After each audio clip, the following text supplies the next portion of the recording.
Hora H do Agro, com Kellen Severo. Oferecimento Ihara.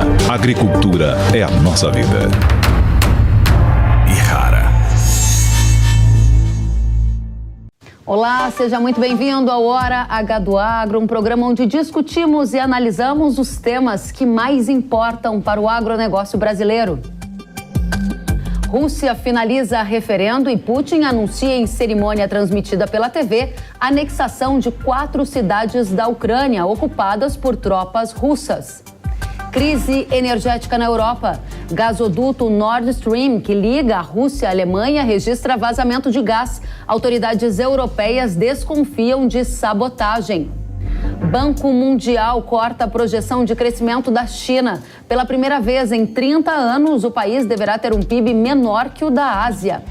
E mais, União Europeia aprova proposta para reduzir limite de resíduo de agroquímicos à base de neonicotinoides em alimentos e ração importados pelo bloco.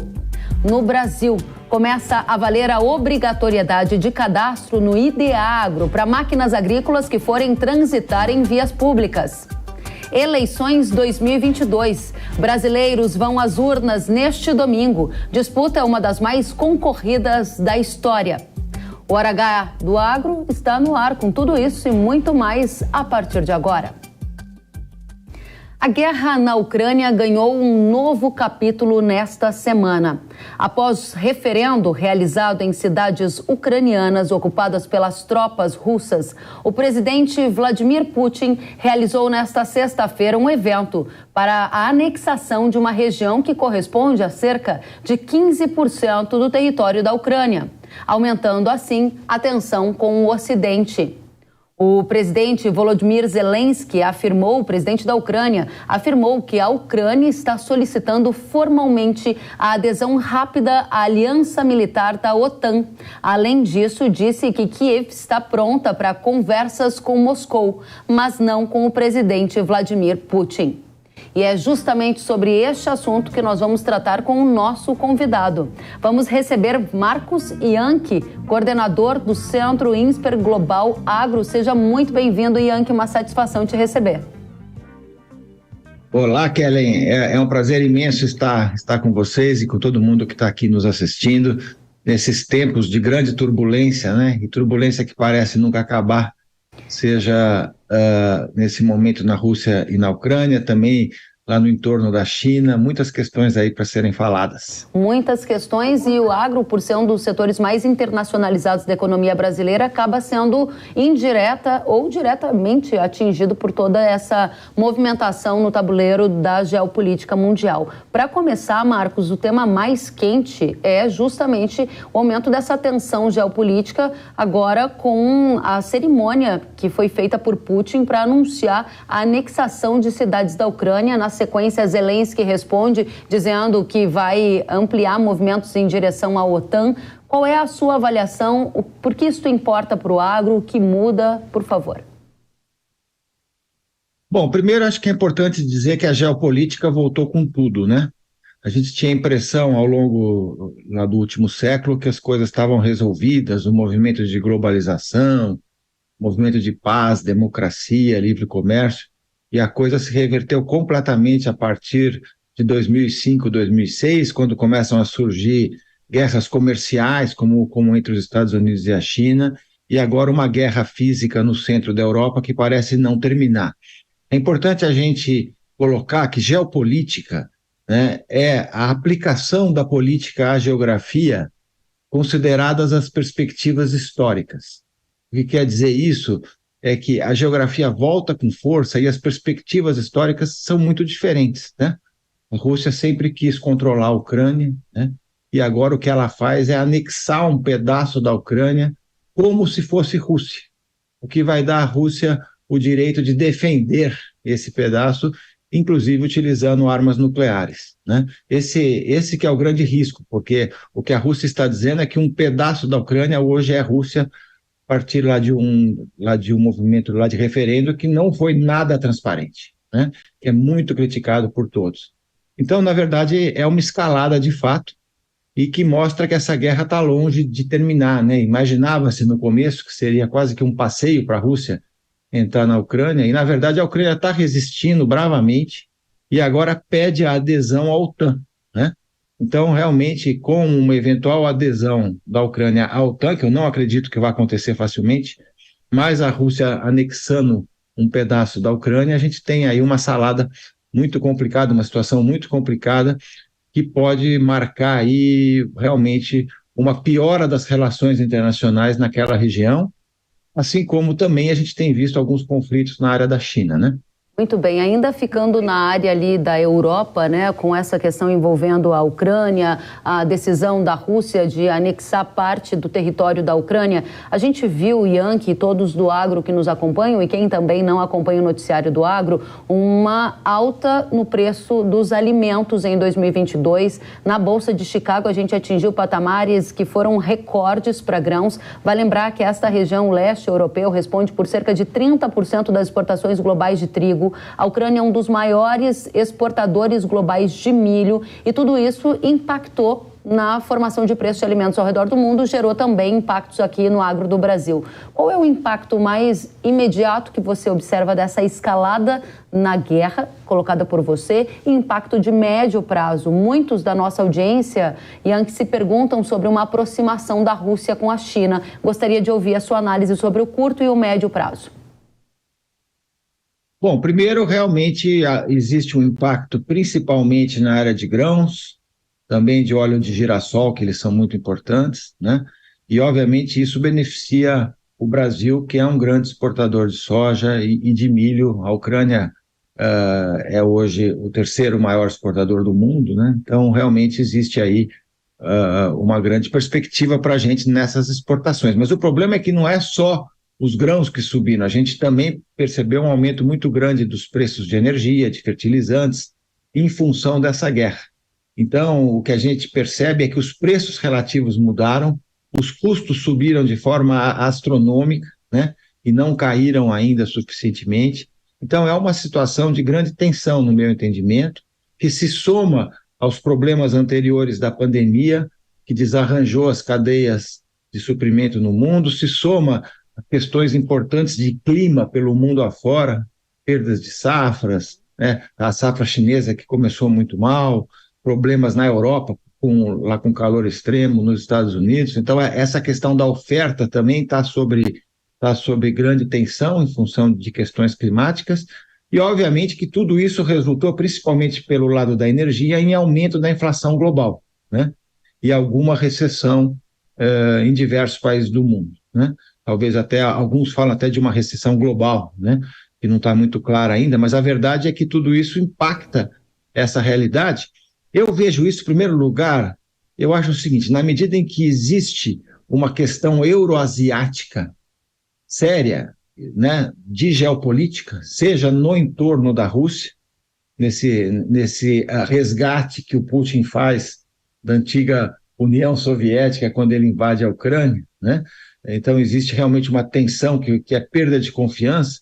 Existe também uma tensão na China, com a questão de Taiwan, né? E a gente tem que lembrar que o entorno da China tem vários problemas de geopolítica, né? Porque a China ela tem questões nas Coreias, ela tem questões territoriais nas ilhas do Japão, tem a questão lá de Hong Kong, né? Que a turma de Hong Kong não quer ser anexado integralmente à China, tem Taiwan, tem o Mar do Sul da China, também com vários conflitos ali em torno de ilhas e de território, e tem questões com a Índia. Portanto, todo o entorno da China também é uma região de grande tensão, né? E na medida em que tanto a Rússia e o leste europeu e a China voltam com força nesse tema geopolítico, eu acho que para o Brasil pode ser até uma oportunidade, né? É claro que ninguém vai aí comemorar uma situação de guerra, né? Mas em termos de oportunidades de investimentos, de comércio,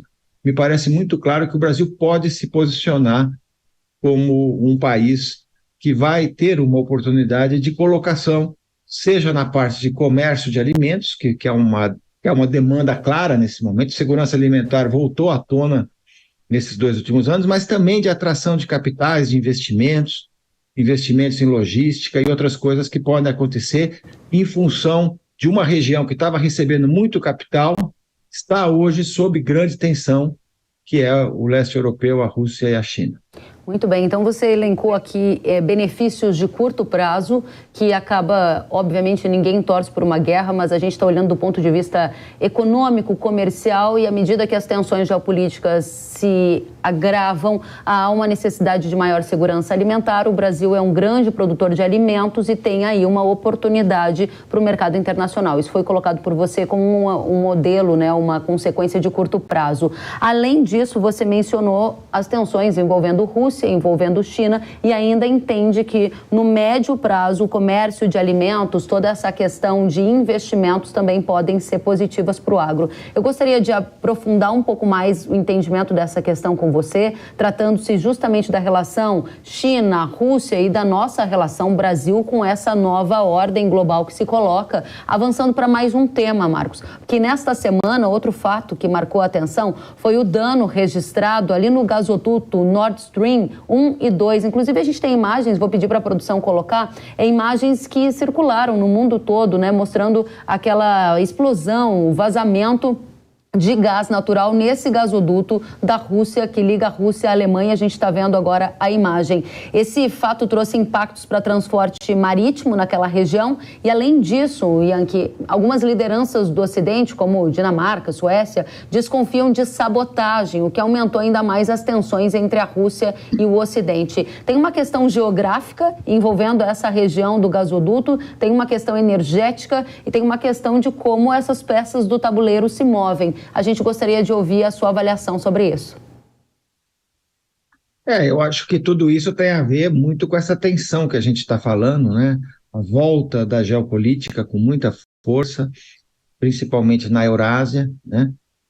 A gente não vê uma solução de curto prazo. Obviamente, isso pode dar margem a todo tipo de ação terrorista, como alguns estão falando aí, mas eu acho que, na verdade, o que a gente tem que fazer é, primeiro, quer dizer, o mundo precisa tentar se entender melhor, né, frente a essas questões. Eu espero que a questão da Ucrânia se resolva de alguma forma, né, e eu entendo que agora é mais importante do que nunca que hajam negociações para tentar encontrar uma solução, né, porque a escalada não interessa absolutamente a ninguém. E a questão da China, eu diria que a grande tensão vai ser até que termine esse processo que está acontecendo de recolocação lá do Xi Jinping, né? Você sabe que nós vamos ter agora, no próximo mês, a definição do Congresso, né? Lá do Partido Comunista, né? Lá na China, e depois até o mês de março, quando ele assume novamente para mais um mandato. É um momento de grande tensão, né? Há oposição ao Xi Jinping, mas ele está conduzindo para continuar, né? Ele está muito forte nesse momento. Então, eu acho que é um momento de grande tensão, porque a coisa agravou na Ucrânia, a China está num momento muito crítico, onde eles estão fazendo de tudo para não ter nenhum tipo de movimento que atrapalhe esse processo político, né? Mas a China vai ter talvez o menor crescimento também. Esse é um outro ponto importante para a gente falar, né? Quer dizer, a China, conforme já foi dito, ela vai ter talvez um dos menores crescimentos daquela região toda, né? Em função lá do lockdown, em função da inflação, em função da política, né? Mas eu acho que para o Brasil continua uma grande oportunidade, como eu falei, sabe? Oportunidade pelo seguinte: o Brasil tem uma capacidade de reação muito rápida, né? Coisa que a gente não vê na África nem na Ásia. E na hora que falta comida, né, e que os preços sobem, os brasileiros reagem rápido, seja aumentando produtividade, seja ampliando a integração lavoura-pecuária. A logística brasileira hoje está muito melhor do que estava há 10 anos atrás, né? Então, a nossa capacidade de ser um player relevante para o mundo nesse momento de grande tensão é muito alta. E um ponto muito importante, Karen, é que a gente não tem problemas, né? Nessa área geopolítica, certo? A gente não tem conflitos com nossos vizinhos, a gente não participa dessa bagunça na Ásia, né? Então a gente pode se colocar de uma maneira diferenciada, particularmente se a gente fizer a lição de casa no que se refere, de um lado, a acordos comerciais, entendimentos para ampliar mercados, né? A gente tem que pensar, por exemplo, na questão lá de carnes, né? Que eu acho que é uma oportunidade grande, que são, na verdade, mercados ainda muito protegidos quando comparados com grãos, né? E tem essa questão toda lá de Amazônia, onde existe grande pressão sobre o Brasil, mas também a gente pode resolver isso com mais fiscalização, com a implementação do Código Florestal, etc. Portanto, se a gente fizer a lição de casa, se a gente conseguir se recolocar no mundo como um país que traz soluções, seja em alimentos, né? Seja em energia renovável, que a gente é um exemplo, né? Seja na questão climática, na medida que a gente conseguir, digamos, reduzir o desmatamento e ampliar as tecnologias tropicais, eu acho que o Brasil é um país que pode sair ganhando nesse processo, apesar de que o nosso grande cenário aí é bastante conturbado e bastante perturbador. Marcos Ianchi, quero agradecer a você pela presença aqui no Hora H do Agro, com análise sobre essa escalada na guerra, todas as preocupações geopolíticas e ainda essa nova conjuntura global. Foi uma satisfação recebê-lo, volte sempre. Muito obrigado, Keren. Continuamos aí analisando. O que não falta são fotos novos o tempo todo, né? É verdade. E eu acho que a gente tem que prestar muita atenção nessa área internacional que nos afeta tanto no agronegócio. Muito bem, estamos atentos aqui, volte sempre. Até a próxima, Marcos. E pela primeira vez desde 1990, o crescimento econômico da China será menor do que o restante da Ásia. Isso foi o que projetou o Banco Mundial nesta semana. A expectativa é que o produto interno bruto dos chineses feche o ano com crescimento de 2,8%, ante 8,1% no ano passado. Já o cenário para o restante da Ásia é de crescimento de 5,3%. Os impactos dos lockdowns, fruto da política de Covid-0 na China e o colapso no setor imobiliário, que representa cerca de 30% da atividade econômica, são alguns dos motivos desse recuo, dessa desaceleração na economia chinesa. Se confirmada a projeção do Banco Mundial, o crescimento econômico chinês ficará abaixo da meta estabelecida para este ano pelo governo de Xi Jinping, que era de cerca de 5%. Para 2023, o cenário segue parecido. O PIB da China é estimado em 4,5% e o do restante da Ásia em 5% ao ano. Vocês sabem que a China é o principal parceiro comercial do agronegócio brasileiro. Entender o que acontece na China é primordial para projetar também o futuro dos nossos negócios. Por isso, a gente convidou uma das grandes especialistas neste assunto aqui no Brasil, a Larissa Warholtz, sócia da Valia Agro. Larissa, seja muito bem-vinda mais uma vez ao Hora H do Agro. Muito obrigada, Kellen, é um prazer. Igualmente, vamos direto ao ponto. Essa desaceleração da economia chinesa em 2022, também ali crescendo devagarinho em 2023, é o que projeta o Banco Mundial. É um risco para a demanda por produtos agrícolas brasileiros? A gente está vendo uma estimativa de crescimento abaixo de 3% no gigante asiático que crescia a 2 dígitos. Explica para a gente o efeito de contágio para o agro do Brasil.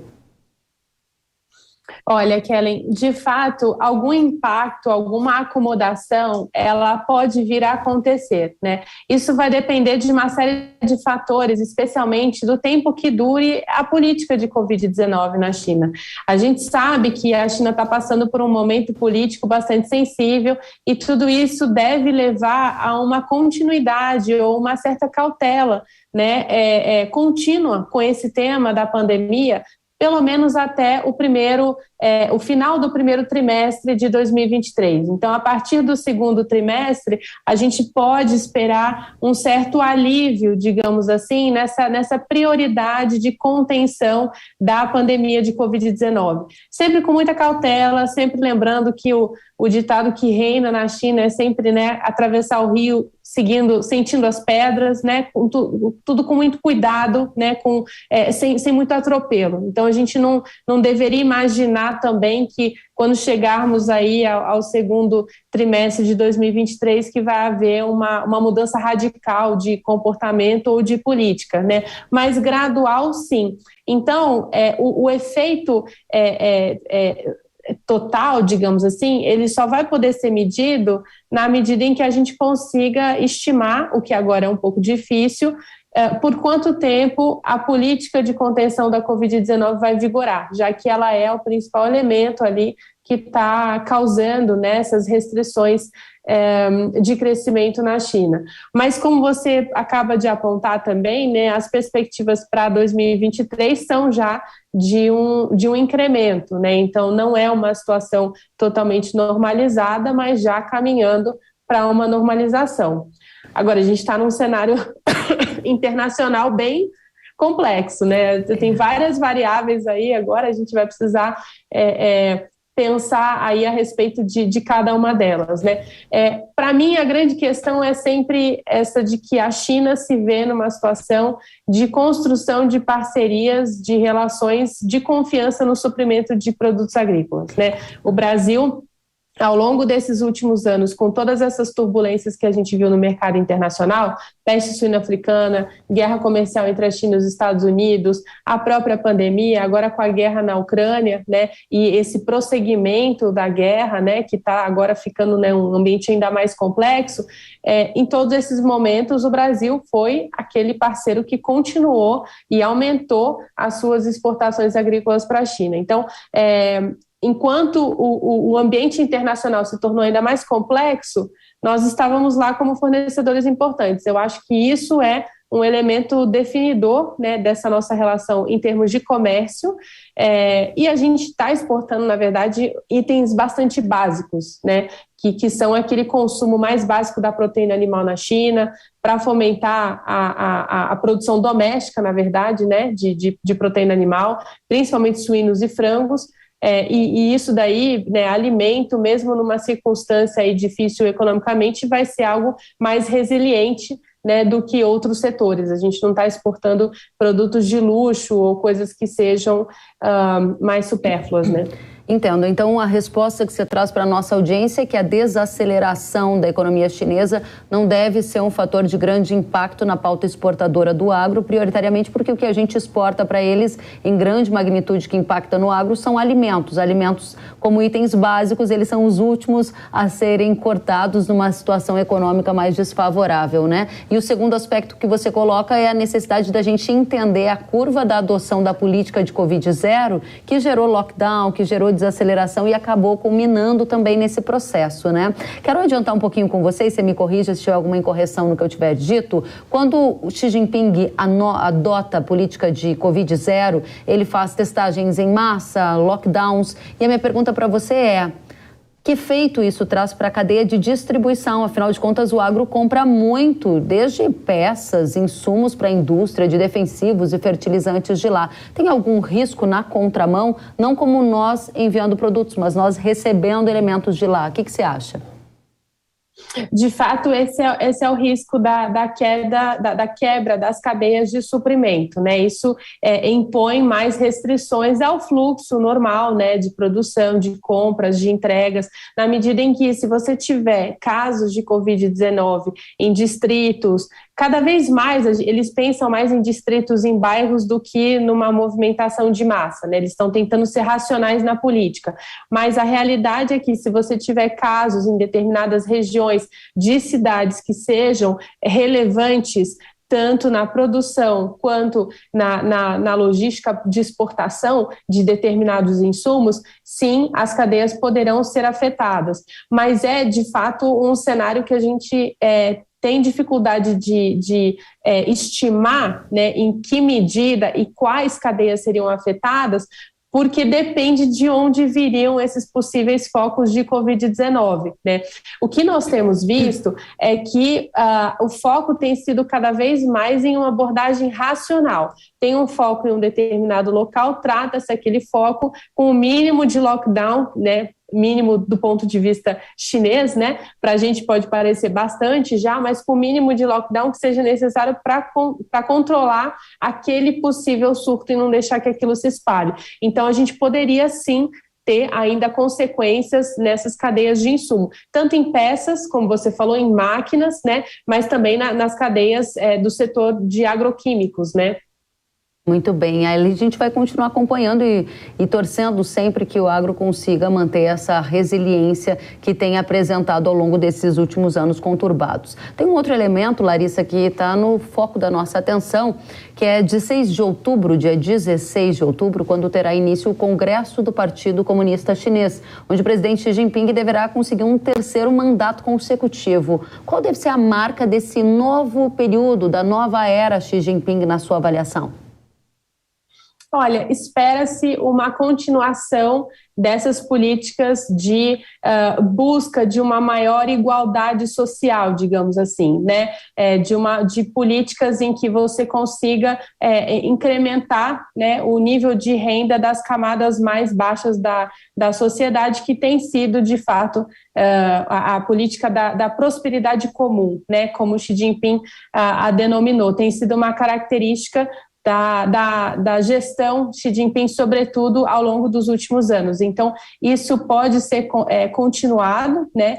Há um foco também na recuperação econômica, né? A gente tem uma série de declarações do Banco Central da China e de outras autoridades falando sobre a atenção que as lideranças chinesas estão dando a esse tema, e a gente sabe que Xi Jinping também tem essa missão aí em relação ao compromisso chinês com o tema da transição energética, né, da mitigação das emissões de gás de efeito estufa e da neutralidade, da busca da neutralidade nas emissões de carbono. Então, o pico das emissões deve ser alcançado até 2030 e a neutralidade está comprometida até 2060. Então, esse compromisso que foi feito por ele próprio certamente guiará uma série de políticas setoriais que vão atingir as mais diversas áreas da economia chinesa. Então, eu citaria esses elementos, né? A política de prosperidade comum, esse foco no desenvolvimento econômico continuado, até como recuperação desse período da pandemia de Covid-19, e o elemento meio ambiente, mudança do clima, como 3 pilares essenciais dessa próxima gestão. Muito bem, tem um elemento que a gente ouviu o nosso entrevistado que antecedeu você, o Yankee, trazendo sobre as tensões que envolvem Taiwan e os impactos disso na geopolítica, né? A gente sabe que esse é um tema muito sensível para a China, que impacta também a geopolítica global, e eu gostaria de saber, na sua avaliação, qual é o tamanho desse problema, digamos, quando a gente olha para a economia chinesa, se você tem alguma leitura do que deve acontecer depois desse congresso do dia 16 de outubro.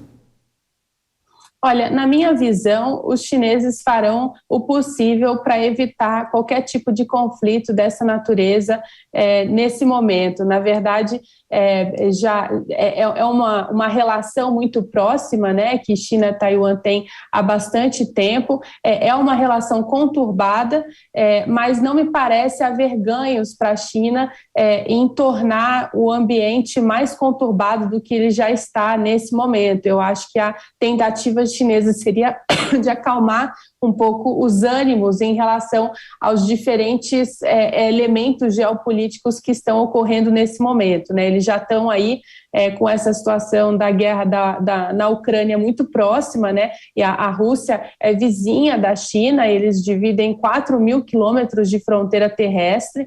Então, a minha visão é de que a China já tenta navegar um cenário de muitas incertezas, né? Eu espero, da parte dos chineses, uma certa cautela no gerenciamento desse assunto. É claro que, diante de qualquer situação de conturbação aí, a gente está aí diante de um dos grandes problemas aí que a humanidade pode enfrentar, né, ao longo das próximas décadas, mas o que eu imagino que vai acontecer é cautela do ponto de vista chinês. Muito bem, para encerrar, gostaria que você deixasse aqui a mensagem para a nossa audiência agro, que está muito interessada em entender o futuro dos impactos da China aqui nos nossos negócios do setor. Qual o horizonte que você vê pela frente? O que é importantíssimo que a nossa audiência saiba, decore e salteado. Eu acho que é muito importante que a gente tenha em mente o tanto que o Brasil se beneficia dessa relação com a China no agro e do desenvolvimento econômico chinês ao longo das últimas décadas, né, o quanto que a gente já se beneficiou e como é que a gente pode olhar para frente, né? E a grande forma de olhar para frente, na minha visão, é trabalhar com mais diálogo, com mais atração de investimento, com mais exposição do capital chinês ao agro brasileiro, inclusive para ajudar a regularizar esses fluxos, né? Os fluxos comerciais. No momento de grandes incertezas internacionais, eu acho que o Brasil e a China só reforçam a complementaridade que eles têm nesse setor específico, mas eu acho que a gente pode desejar ir além nessa relação com os chineses, inclusive para não ficar tão sujeito a solavancos, né? A forma de fazer isso, na minha visão, é ter maior exposição do capital chinês aqui no Brasil, seja em investimento, seja no financiamento, seja no custeio da safra brasileira, participando mais ativamente disso, para que a gente consiga evitar, né, que qualquer solavanco internacional nos cause um impacto mais direto, né? Eu acho que o diálogo tem que ser mais próximo. Muito bem. Larissa Varholt, sócia da Vale Agro, foi uma alegria recebê-la. Volte sempre. Muito obrigada, uma alegria estar aqui com você, Kellen. Da mesma forma, até a próxima. Nesta semana, os países membros da União Europeia aprovaram um projeto que reduz o limite máximo de resíduos de 2 pesticidas neonicotinoides em alimentos e ração animal importados pelo bloco. Os neonicotinoides são substâncias ativas utilizadas para controlar insetos nas lavouras, por exemplo. A proposta passou por um comitê, onde recebeu apoio da maioria dos países da União Europeia. E agora o projeto deverá ser enviado ao Conselho e ao Parlamento Europeu, que tem um prazo de 2 meses para decidir o tema. Se for aprovada, a nova regra será adotada já no início de 2023. Vale lembrar que este projeto está inserido na estratégia do Campo à Mesa, que faz parte do Acordo Verde Europeu. Há cerca de 2 semanas, uma outra medida que restringe as importações de produtos agro também foi aprovada. Neste caso, dizia respeito à restrição da compra de itens agrícolas provenientes de áreas de desmatamento legal e ilegal.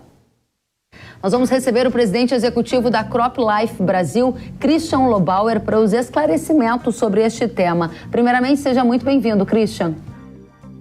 Obrigado, Kellen. Prazer estar com vocês aqui. Da mesma forma. Vamos começar pelo primeiro degrau, né? Explica pra gente o que é este projeto aprovado pela Europa e de que forma ele afeta o agronegócio brasileiro quando fala desses limites de resíduos de pesticidas em alimentos e ração que vão ser importadas pelo bloco.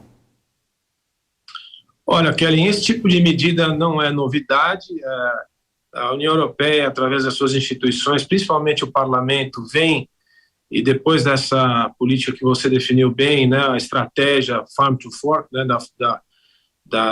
do garfo à mesa, dentro do Green Deal, que é essa nova política de Europa verde, na estratégia política geral da Europa, dentro dessas políticas vem sempre uma série de medidas cada vez mais intensas em reduzir o uso de defensivos agrícolas, várias substâncias, entre as quais essa agora, 2 produtos importantes, inseticidas, tiametoxam e clotianidin, que são produtos antigos, importantes, muito utilizados e que são acusados de forma, a nosso ver, incorreta e não científica de afetar a vida dos polinizadores das abelhas. Esse debate sobre a queda da população de abelhas e polinizadores é muito antigo, muito longo, muito intenso, apaixonado, mas o fato é que até hoje não se comprovou de forma cabal que o uso de defensivos agrícolas tem efeitos sobre as populações de abelhas na Europa e no mundo, mas essa é uma outra conversa. O fato é que, sistematicamente, as ONGs levam esses temas ao Parlamento, e o Parlamento, muito sensível a esses temas que são apelativos à população, partem para uma proibição baseadas na tolerância dos resíduos desses produtos nos alimentos, os MRLs, ou os MRLs, né? Máximos limites de resíduos, né? Que é o termo que se utiliza aí nessa linguagem. O que eles estão pedindo é para que todos sejam menos tolerantes e até proíbam na Europa esses produtos em função do efeito que tem na vida das abelhas. O que nós temos a dizer é o seguinte: a gente vai sempre recorrer na Europa e no mundo, o mundo inteiro está pedindo, inclusive o Brasil, o Japão, os Estados Unidos, para que a Europa consulte os seus aliados nos acordos internacionais, porque isso tem efeito em comércio, tá certo? Se você estabelece um resíduo um contaminante abaixo dos índices estabelecidos no Códex Alimentários e nos padrões do acordo do SPS da OMC, você está descumprindo um acordo internacional. O que todos têm pedido para a Europa fazer é que ela converse com os seus parceiros antes de tomar decisões unilaterais que serão contestadas por todos os outros países agrícolas do mundo. Você entende? É disso que nós estamos falando, esse é o efeito que tem, indireto, em economias como o Brasil. Por quê? Porque se você mexe nos resíduos e nos contaminantes e nos índices, você pode impedir que um produto de um outro país entre na União Europeia quando importado. Essa discussão ela é bastante complexa e como a gente tem audiência do agro e audiência que não é do agro, eu vou tentar, com a sua ajuda, deixar esse tema mais claro para todos, até porque quando a gente fala de limite de pesticida em alimento, na primeira camada, todo mundo poderia entender. Claro que a gente não quer limite de pesticida no nosso alimento. E aqui é que está uma discussão muito importante de a gente fazer do ponto de vista de esclarecimento. Quais são os limites de resíduo de pesticidas hoje nos alimentos aqui no Brasil? Quais são na Europa? A gente tem uma grande distância, quer dizer que no Brasil há uma tolerância maior e a Europa está querendo uma tolerância quase zero ou zero? Esse é o primeiro ponto da conversa que eu gostaria de afunilar com você, porque aí depois a gente parte para as consequências. Você conseguiria nos explicar para a população urbana, para a do agro, o que isso significa? Ótimo, Kellen, excelente. Então, são tão poucas oportunidades que a gente tem que eu te agradeço. Tudo que nós comemos tem resíduos e contaminantes. Tudo. Todos os alimentos do mundo inteiro. Mas existem regras que estabelecem mundialmente, dentro de um acordo que chama-se Códex Alimentários, os máximos limites de resíduos e contaminantes para todos os alimentos. E esses resíduos, esses limites de contaminantes e resíduos são estabelecidos em conversas entre conhecedores da matéria. Nós tratamos de partes por bilhão. Um determinado inseticida, por exemplo, pode deixar até 30, 40 partes por bilhão, ou seja, aquela molécula, um determinado alimento, para que ele possa ser consumido pelos seres humanos e não ter efeito sobre a saúde humana e nem animal. É assim que isso funciona. Esse códex ele é sistematicamente revisto, analisado por gente do mundo inteiro. E ele serve como referência para tudo que se compra, tudo que se vende e tudo que se come no mundo, né? Então, tem dois aspectos importantes. Primeiro, tudo que nós comemos tem resíduo de muitas coisas. E é normal que seja assim, independente de agrotóxico, independente do que dá água. Resíduos são parcelas químicas que são toleráveis pelo consumo humano. E aí, quando parte de um determinado limite para milhões de diferentes substâncias, pode haver um risco. É disso que se trata. Esse documento ele é respeitado por todos os países, mas a Europa tende a ser, e tem sido cada vez mais, uma espécie de... ela se vê como uma espécie de novo regulamentador dos resíduos no mundo. Os interesses são sempre discutíveis, certamente uma parte é comercial, porque à medida que se mexe nos resíduos, você dificulta a entrada de produtos importados, e eles têm um protecionismo muito grande, mas vai além disso. Eu acredito hoje que maior do que o protecionismo é uma visão de mundo. Eles acham, por ideologia, por maneira de construir a sociedade, que os resíduos deveriam ser zero. E isso é uma ideologia, porque nunca serão, né? Nunca serão em lugar nenhum, porque faz parte da natureza que os alimentos tenham resíduos. Resíduo então, zero seria uma agricultura orgânica ou não? Não, a agricultura orgânica também tem resíduo. Por exemplo, um produtor orgânico utiliza cobre para uma determinada produção. Aliás, muitos utilizam cobre, pó de cobre. E fica um resíduo de cobre no alimento. E não é problema nenhum. A gente pode consumir cobre até um determinado índice de tolerância do metabolismo humano. Então, tudo tem resíduo. O debate aqui ele é complexo porque as pessoas podem achar que existe alimento, vamos dizer assim, sem nenhum tipo de resíduo. Não existe, né? E é por isso que a conversa fica complicada, porque a gente utiliza muitos produtos químicos na produção de alimento mesmo, e outros produtos que são até produtos puros, como é o caso do cobre, e esses resíduos têm que ser sempre controlados, é necessário que isso seja feito. Perfeito. Então a gente partiu do primeiro ponto dessa conversa, que é sobre essa proposta da Europa de alterar esses limites que já estão convencionados em acordos globais, tendendo até a zero. A consequência disso é para, por exemplo, economias como a brasileira, que são agroexportadoras e que usam, sim, alguns agroquímicos. Dessa lista de agroquímicos que a Europa está fazendo uma nova proposta, estão os chamados neonicotinoides. Explica para a gente, esses produtos são importantes para a agricultura brasileira e que tipo de impacto essa medida aprovada lá na Europa, que ainda vai precisar de uma outra tramitação para virar uma regra, tem para o agro brasileiro? Alto impacto, baixo impacto, porque isso importa? Muito bom, Kellen. Assim, os neonicotinoides são um grupo químico que vem de nicotina, né? Aquela substância que tem no cigarro, né? Tem muito no fumo, né? Os neonicotinoides são um grupo químico que está presente em vários produtos de defesa vegetal, em vários agrotóxicos, como se diz convencional no Brasil, e no mundo inteiro, na Europa também. Na Europa, eles determinaram já há alguns anos a proibição de todos os neonicotinoides. O efeito na agricultura europeia foi imediato. Para você ter uma ideia, imediatamente, num ano só, um mercado de mais de 40 milhões de euros em produtos foi proibido. Para te dar uma ideia do que os resultados que tiveram lá e já foram revistos, as beterrabas, por exemplo, precisam de neonicotinoides, de uma série de produtos que têm neonicotinoides. O índice de produtividade da beterraba na Europa, alguns anos atrás, principalmente na França, caiu em 40%.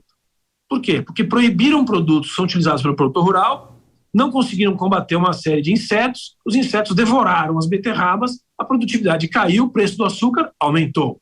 É disso que se trata. A medida foi tão radical e tão irresponsável que os franceses pediram para que os neonicotinoides fossem reautorizados na França. Isso aconteceu.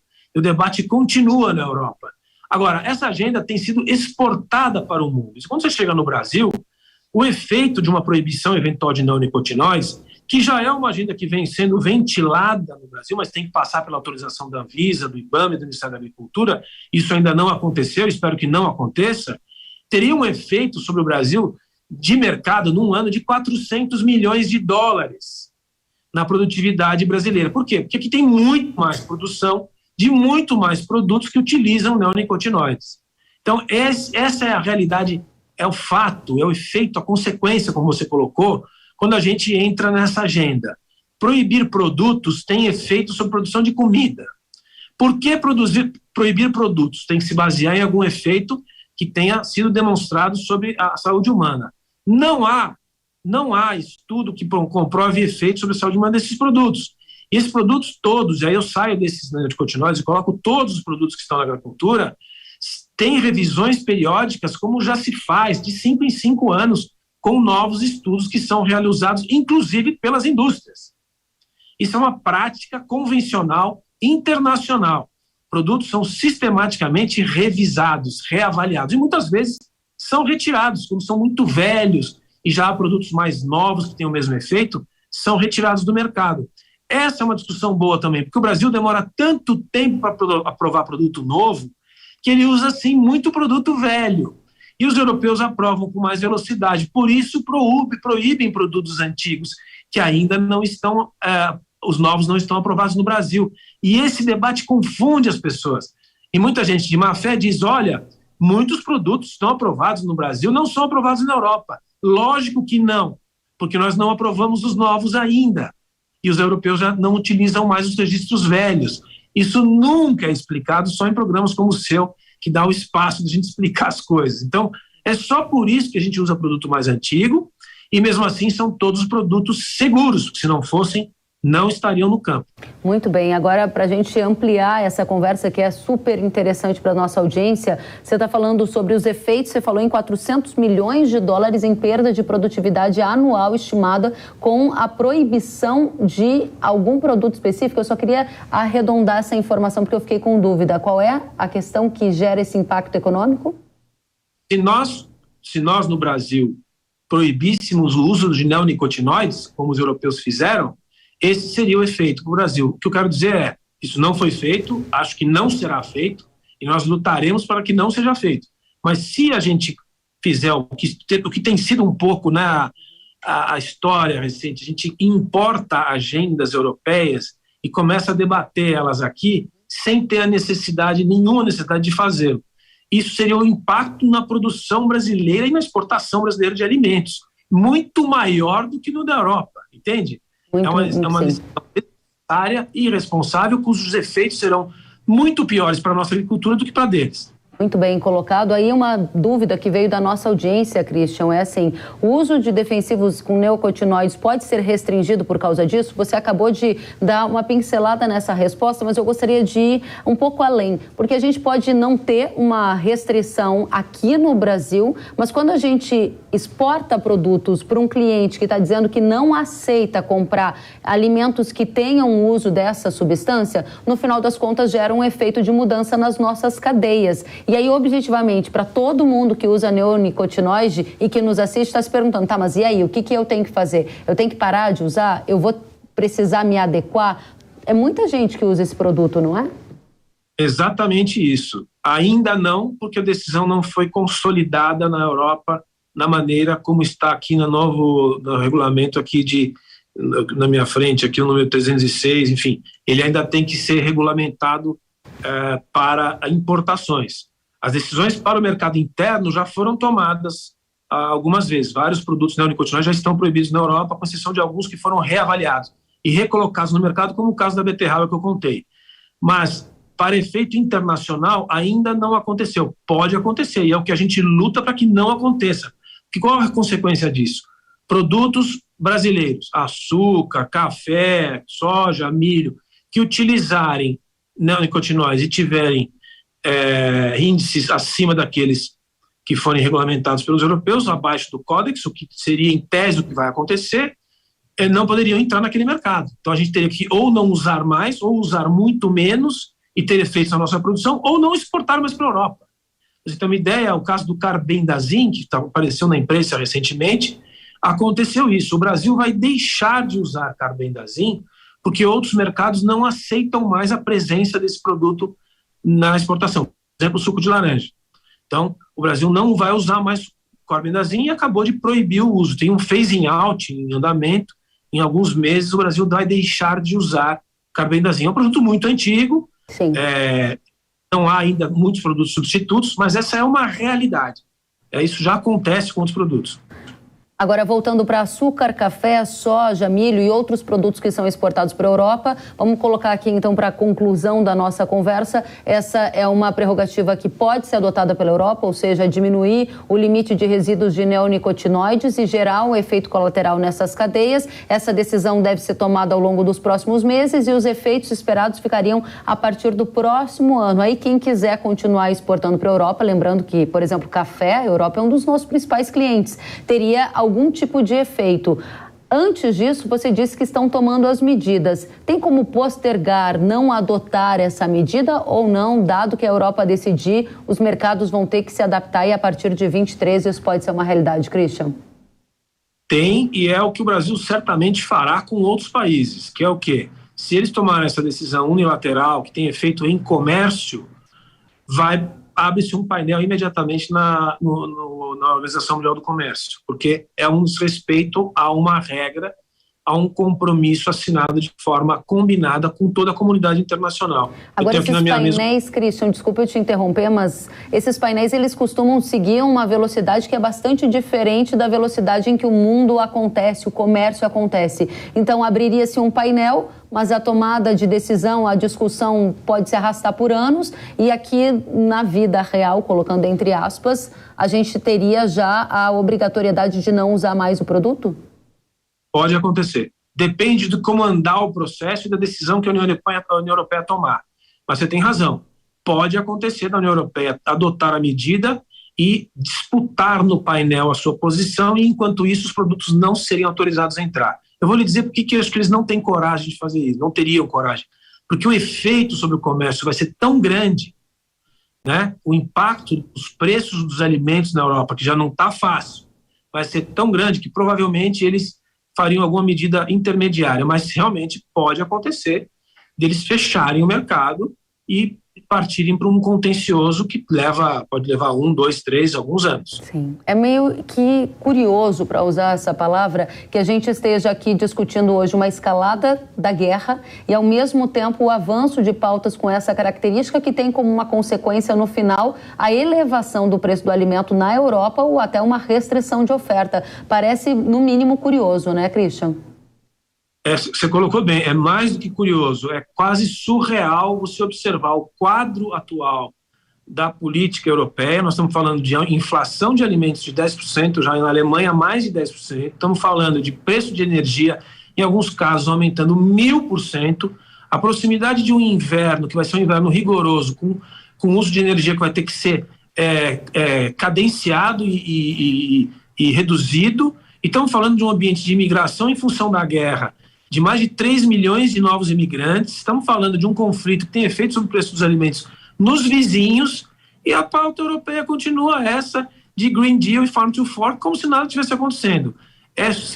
Realmente, quase assim, é surpreendente, para dizer o mínimo, que isso continue acontecendo. Certamente, em algum momento, eles vão acordar para a seriedade, para a urgência da situação que estão vivendo.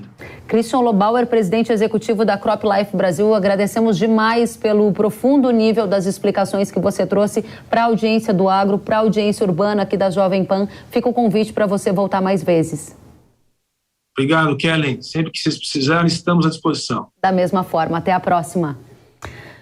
E a gente segue em frente porque a pauta está quente e começa a valer, a partir de 1º de outubro, a obrigatoriedade de cadastro das máquinas agrícolas que forem transitar em vias públicas aqui no Brasil. Esse cadastro tem que ser feito na plataforma IDAgro. O registro vai ser exigido para equipamentos agrícolas e tratores fabricados a partir de 2016 e ele é opcional para os anteriores a essa data. A Confederação da Agricultura e Pecuária do Brasil, a CNA, revela que até o momento 150 tratores foram cadastrados no período facultativo e que 500 estão com solicitações de registro em andamento. A expectativa é que, com o início da exigência, o número aumente. Só para você ter uma ideia, alguns dados do censo lá de 2017 já mostravam que há no Brasil mais de 1.200.000 tratores, ou seja, a adesão ainda está baixa. E a gente vai entender por que precisa fazer esse cadastro, como fazer esse cadastro e que tipo de punição o condutor que trafegar com uma máquina agrícola em rodovias no país agora, a partir de 1º de outubro, pode sofrer. Para essa conversa a gente recebe Carlos Ribeiro, coordenador administrativo do Instituto CNA. Carlos, seja muito bem-vindo, um prazer recebê-lo no Hora H do Agro. Obrigado, Kelly. É uma ótima oportunidade para a gente poder explicar um pouquinho a questão do Renagro, né? Do Registro Nacional de Tratores e Máquinas Agrícolas. Exatamente, o Renagro, que precisa ser feito um cadastro lá no IDAgro, é isso? São vários os novos nomes e a nossa audiência quer saber por que tem que cadastrar a máquina e ela gerar esse nome aí, o Renagro. Por que tem que fazer isso e qual é o primeiro passo para quem quiser fazer o cadastro? Tá, o registro ele é obrigatório, Kellen, para poder transitar em via pública, né? E aí é até bom a gente deixar bem claro isso. A exigência de um registro para transitar em via pública, ele é anterior a essa lei de 2015, né? A lei 3.154. O Código de Trânsito brasileiro já exigia, né? Já exige que qualquer veículo que vai transitar em via pública, ele tem que ter um tipo de registro. Aí essa obrigatoriedade, essa opção passou-se para o Ministério da Agricultura, né, em 2015, e aí o IDAgro vem para poder sanar esse pendente, esse vácuo que a gente tinha, porque o produtor rural queria fazer o registro, por exemplo, e não tinha o lugar agora para fazer. Muito bem. O IDAgro vem para poder sanar esse problema, né, e é bem simples para a gente poder fazer o registro, né, tudo via aplicativo no celular hoje. Muito bem, aí tem muita gente perguntando aqui, os veículos agrícolas vão precisar ser emplacados, como é na Europa? A gente pode ter que pagar algum tipo de licenciamento, emplacamento? Essas são dúvidas corriqueiras e que imagino que podem estar afetando até o nível de adesão para esse cadastramento, não é, Carlos? Não, com certeza. Aí é bom a gente deixar bem claro isso, né?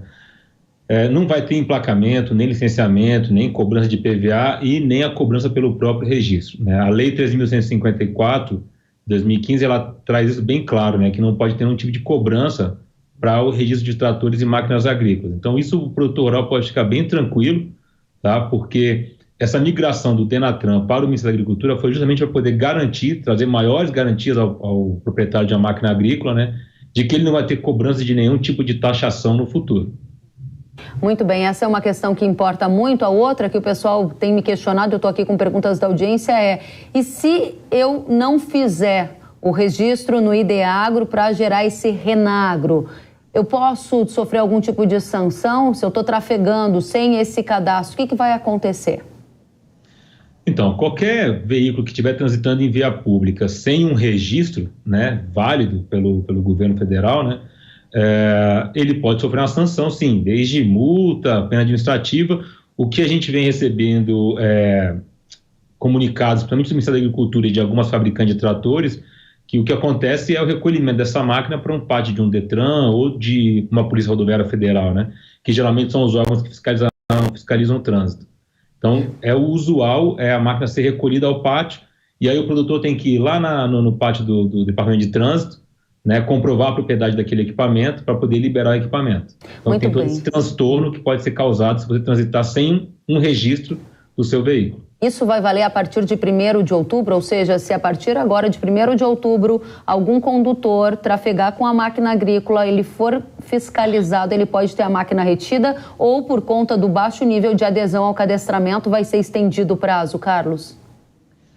Kellen, aí é bom de deixar isso bem claro. Essa penalidade ela já existe desde que o Código de Trânsito Brasileiro foi criado, tá? Não é uma coisa nova que o IDEAGRO ou que o Registro Nacional trouxe para tratores e máquinas agrícolas.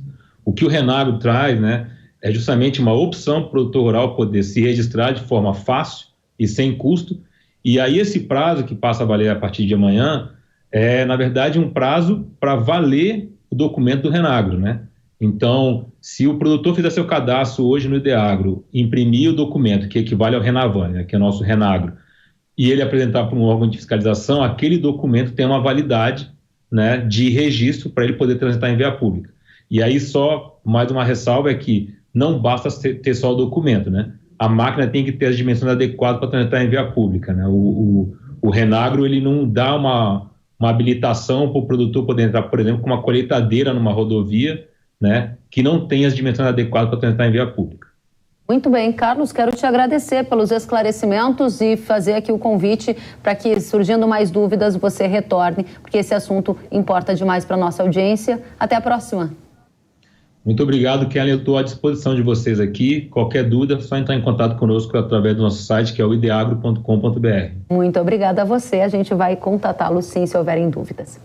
Se tivermos dúvidas. E neste domingo, dia 2 de outubro, os brasileiros vão às urnas para decidir quem vão ser os próximos representantes do país. As eleições são consideradas uma das mais disputadas da história. Além da vaga de presidente da República, estão na disputa 27 cargos para governadores de estado e do Distrito Federal, 27 vagas para senadores e 513 vagas para deputado federal. No caso dos deputados estaduais e distritais, o número de vagas nas assembleias legislativas e na Câmara Legislativa varia de acordo com a representação dos estados na Câmara dos Deputados. E agora eu tenho um recado para você. O recado de hoje é exclusivo para você, uma super novidade que acabou de sair do forno, ou melhor, do Centro de Pesquisa e Inovação da Yara. Agora o produtor de soja e de milho tem um superpoder em suas mãos. A Yara acaba de lançar Terminus, o novo inseticida de alta eficácia no controle de percevejos. Separa uma caneta e já anota tudo que Terminus oferece para sua lavoura. 1. Supremo efeito de choque com longo período de controle. 2. Suprema formulação AD que promove mais aderência e proteção às folhas.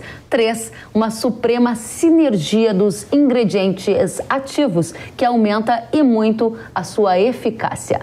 E além do Terminus, você já sabe, a Yara tem um portfólio completo para soja. Acesse yara.com.br ou aponte o leitor de QR Code do celular para o código que aparece na sua tela e saiba mais sobre este portfólio incrível e sobre o poder supremo que Terminus deixa em suas mãos. Lembre-se, na hora H da proteção suprema da lavoura é Yara.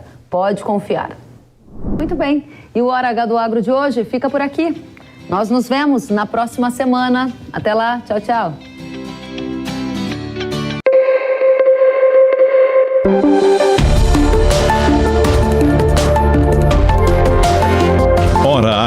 do Agro, com Kellen Severo. Oferecimento Ihara. Agricultura é a nossa vida. Ihara.